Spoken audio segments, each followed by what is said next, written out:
sekuyisikhathi sokuthi ke uMamzobe akhokhele amacala akhe onke kanti uMabusi ulamukele ubizo lokuba ke umakhosi.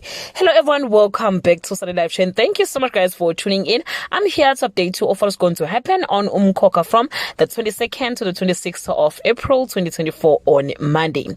The rightful owner refuses to accept izikhwama.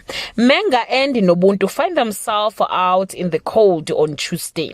A young mother returns home to her son, but things are not the same anymore. Two young lovers declare their independence from their respective families on Wednesday. Mabusi vows to make things right after accepting her gift. Mamzobe faces the consequences of her actions on Thursday. Mabusi gets her first patient. Is it the end of Difa and Mamzobe? Menga and Nobuntu agree on a dodgy plan of action to realize their dreams on Friday.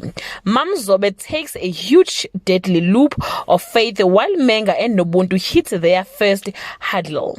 Mabusi overhears the worst news about Umkhokha. Well guys, that's all I have for today. You can leave your comment below and share your opinion. Bye.